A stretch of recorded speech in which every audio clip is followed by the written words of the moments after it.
আসসালামু আলাইকুম বন্ধুরা, কেমন আছেন? আশা করি আপনারা সকলে ভালো আছেন। আলহামদুলিল্লাহ, আমিও ভালো আছি। আমি কালকে একটি গল্প দিয়েছিলাম আপনাদের মাঝে, যেটা আপনারা অনেকটাই ভালোবেসেছেন এবং শেয়ার করেছেন এবং অনেকটাই দেখেছেন। তার জন্য ভাবলাম আমার কাছে আরও এরকম অনেকগুলো গল্প আছে যেগুলো আমি আপনাদের মাঝখানে শেয়ার করব।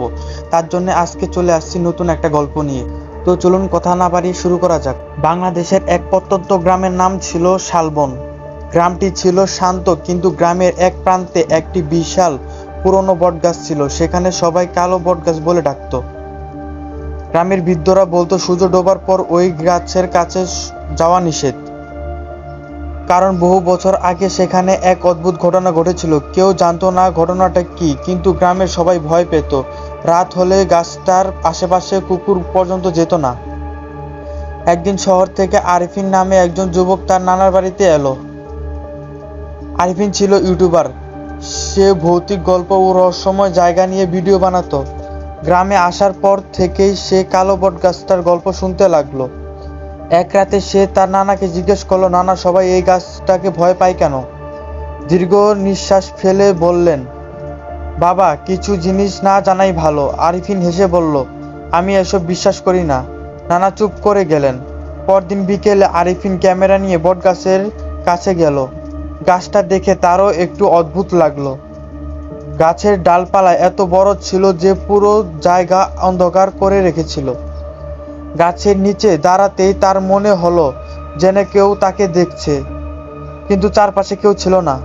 সেই রাতে আরিফিন সিদ্ধান্ত নিল সে রাতে 12টায় গিয়ে ভিডিও করবে। রাত 11:50। ক্যামেরা, টর্চ আর মোবাইল নিয়ে সে বের হলো। গ্রাম তখন নিস্তব্ধ, শুধু দূরে ঝিঝি পোকার শব্দ। বট গাছের কাছে পৌঁছে সে ক্যামেরা চালু করলো। বন্ধুরা, আমি এখন শালবনের বিখ্যাত কালো বট গাছটা নিচে আছি। কথা শেষ হওয়ার আগেই হঠাৎ তার টর্চ একবার জ্বলে উঠল, আবার নিভে গেল। আরিফ ভেবেছিল ব্যাটারি সমস্যা। সে আবার টর্চ জ্বালালো, কিন্তু এবার সে দেখলো গাছের ডালের উপর একটা ছায়ামূর্তি বসে আছে। মুহূর্তের মধ্যে সেটি অদৃশ্য হয়ে গেল। আরিফ ভাবলো হয়তো চোখের ভুল। হঠাৎ তার কানে শব্দটা এলো, আরিফ। সে চমকে উঠল, কারণ গলাটা তার মায়ের গলার মতো ছিল। কিন্তু তার মা তো কয়েকশো মিটার দূরে শহরে। কে? আরিফ চিৎকার করলো। কোনো উত্তর এলো না। তারপর আবার, আরিফ, এদিকে আয়। এবার শব্দটা এলো গাছের পেছন থেকে। আরিফ ধীরে ধীরে এগিয়ে গেল। গাছের পেছনে কেউ নেই, কিন্তু মাটিতে অনেকগুলো অদ্ভুত পায়ের ছাপ, যেন কোনো মানুষ, আবার মানুষেরও নয়। হঠাৎ তার মোবাইল নিজে নিজে বন্ধ হয়ে গেল, ক্যামেরাও বন্ধ। চারপাশে অস্বাভাবিক নীরবতা। এরপর সে দেখলো দূরে সাদা কাপড় পরা একজন দাঁড়িয়ে আছে। চাঁদের আলোয় স্পষ্ট দেখা যাচ্ছে। আরিফ ডাকলো, কে আপনি? লোকটি উত্তর দিল না, বরং ধীরে ধীরে তার দিকে হাঁটতে শুরু করলো। যত কাছে আসছিল আরিফের বুকটা ধুকধুকানি তত বাড়ছিল। কারণটি লোকটির পা মাটিতে স্পর্শ করছিল না, সে ভেসে আসছিল। আরিফ ভয়ে পেছনে গেল। হঠাৎ সাদা কাপড়ের লোকটি মিলিয়ে গেল। ঠিক তখনই তার কাঁধে কেউ হাত রাখলো। আরিফ ঘুরে দাঁড়ালো, কেউ নেই, কিন্তু কানের কাছে ফিস ফিস শব্দ। তুই কেন এসেছিস? আরিফ দৌড় দিল, কিন্তু কয়েক সেকেন্ড পর বুঝলো সে আবার সেই একই বটগাছের নিচে এসে দাঁড়িয়েছে।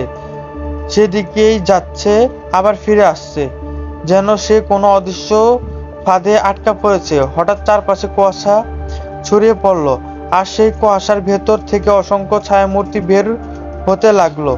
কেউ খুব লম্বা, কেউ মাথা নিচু করে দাঁড়িয়েছে, কেউ আবার অস্বাভাবিকভাবে হাসছে।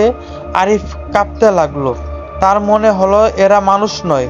তখনই সে শুনলো এক বিকট গর্জন।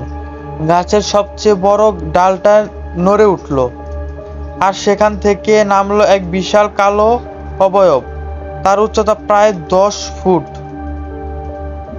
চোখ দুটো আগুনের মতো জ্বলছে।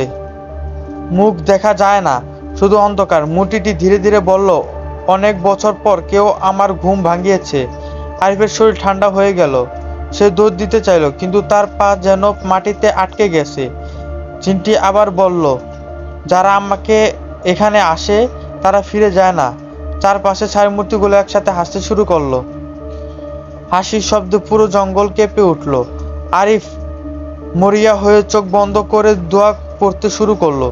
কয়েক সেকেন্ড পর শব্দ বন্ধ হয়ে গেল। সে ধীরে ধীরে চোখ খুলল। চারপাশে ভোরের আলো। সে বট গাছের নিচে একা পড়ে আছে, ক্যামেরা ভাঙা, মোবাইল বন্ধ।